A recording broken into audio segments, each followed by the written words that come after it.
trying to write a movie right now called I Killed Last Night, and it's all about these comedians getting killed. And it's kind of a catharsis of my life, just being in comedy and being like, I can't stand it. I can't stand it anymore. So we've been writing this. So this guy's an amazing comedian. He writes for the Huffington Post when he can, and he played a dead body in 2 CSIs. I guess CSA 5. The guy's incredible as a dead body. Give it up, everybody, for Mick Diflo. Keep it going for Ron. Doing a great job. Dead body twice. Typecasting.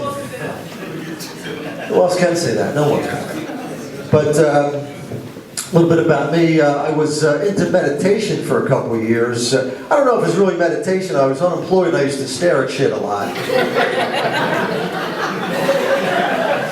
Same thing, right? But like he said, my nickname is Mickey. It's been Mickey since I was a little kid. But I moved to New York. I see people from other countries. They have like these rich traditions with their names that go back hundreds of years, you know. I met a guy last week. He says, hello, my name is Ami. In Hebrew, it means great leader of people. I said, I'm Mickey. I was a date rape drug back in the 40s.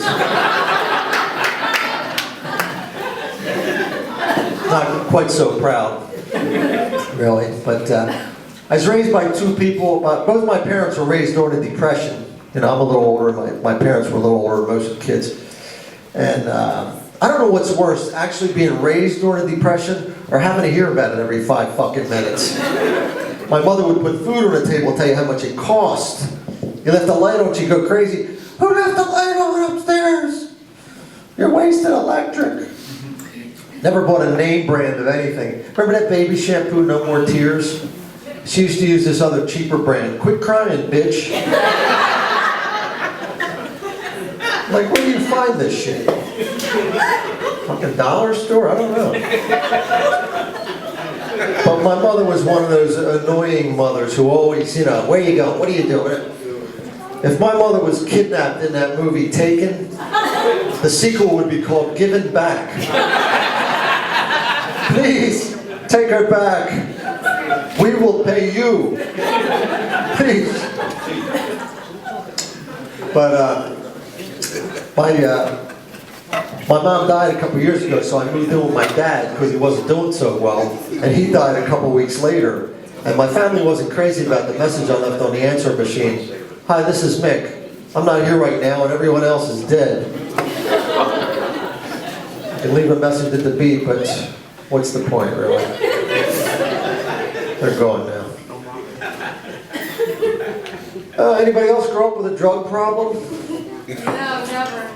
Anyone else have a drug problem right now? I went through a drug phase when I was a kid for about 20 years.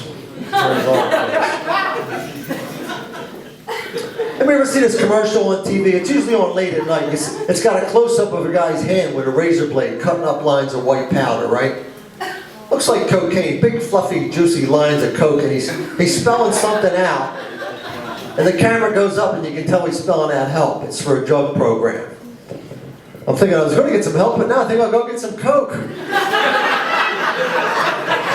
Forgot how much I love this shit till I saw this fucking thing. Thanks a lot.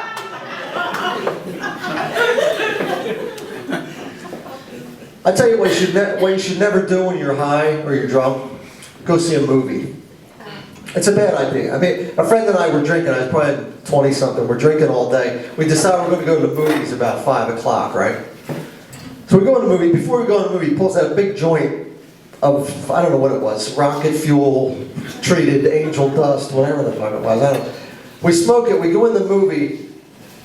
And I come out about 10 minutes later. I grabbed the usher, a young kid. I said, I want my money back. This is the worst movie I ever saw. Doesn't know whether it's a comedy or a drama, a western.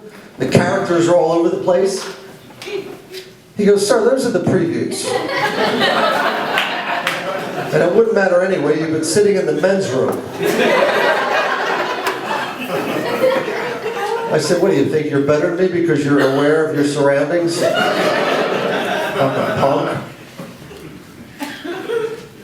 But I was reading this, it's a kind of a horrible story, really. My buddy always tells me don't tell it, but you know, I still read it shit in the paper, like crazy shit still goes on when people are too whacked, too drunk and shit. Like, I was reading there was a wild party somewhere upstate, a lot of drinking and drugs here. And it said that one of the larger party goers, actually it said an obese guy, accidentally sat on a baby and killed it.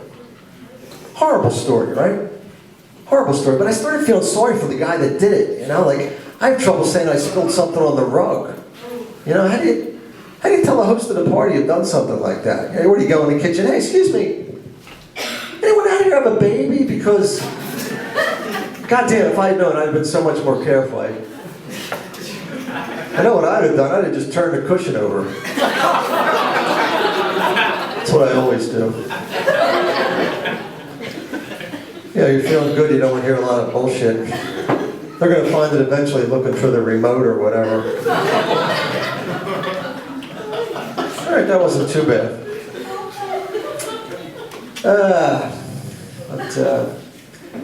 Had a lot of jobs in my life. You know, I was actually fired from the suicide hotline for saying stuff like, you know, I'm supposed to talk you out of this, but you're making some good points here. I may jump myself after this call. So. Listen, I gotta go. I'm starting to see why people think you're boring. Hello? Anybody know how old the oldest person in the world is? I was reading the other day, the oldest person in the world is now a 115-year-old woman. 115, and I'm thinking to myself, what do you do at 115, you know? Can you date at 115? I'd love to see her Match.com bio. I enjoy napping, shitting myself, and hanging on to life by a thread. Can you work at 115? I'd love to give her a job interview. So where do you see yourself in 10 years? I'm fucking with you, there's no way. You're 115. I don't think you'll make it through the interview. Jesus Christ.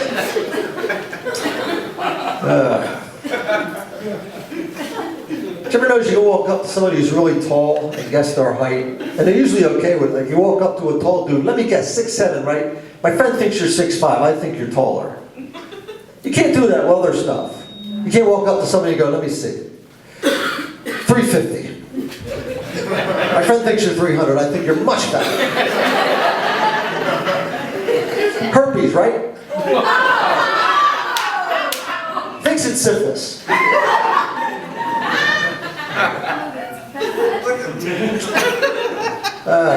So one of the most challenging and rewarding things in the world used to be, so they say, climbing Mount Everest. To climb Mount Everest was, and I'm reading like last couple of years that like in a 76-year-old man climbed Everest in 2000. In 2010, a 13-year-old boy climbed Everest. And there was one day in 2012 where 234 people actually reached the top of Mount Everest in one day. And I'm thinking, well, how hard can it be, really? I don't know. I used to want to do it. I don't even want to do it anymore. It's like a tourist trap. You know, people up there selling shit, panhandlers, graffiti all over the rocks and shit. You know, there's a Starbucks up there. It's all gentrified now. You can't get a one-bedroom for less than $3,000 on Everest. It sucks. Okay, I got this. This is a list here. This is the least successful pickup lines in bars. Girls or guys, do not use these pickup lines. They don't work. Go from number 4 to number 1. Number 4, guess who's finally crab-free and ready to rock? It's a loser. Number 3, come on, this thing's not going to lick itself. Number 2, does this look infected? Number 1, let me guess, 350.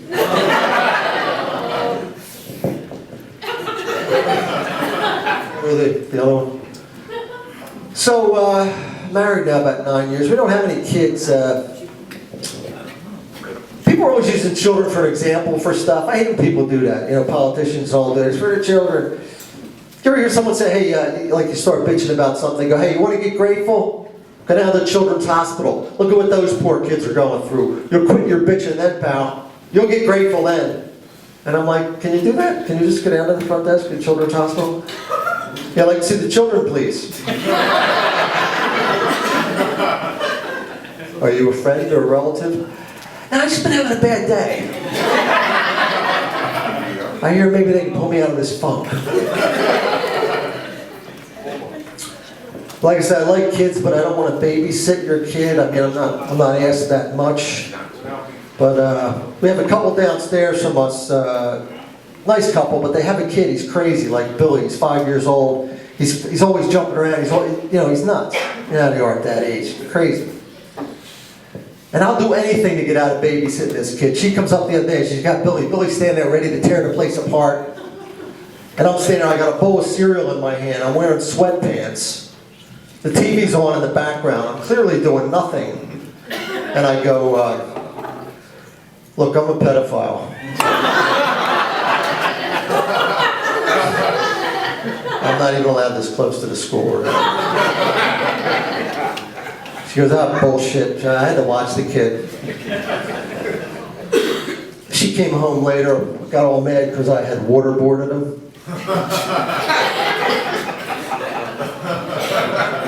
I don't even know what that is. So we don't want kids. When we got married, we both, said that we didn't want kids. I really didn't realize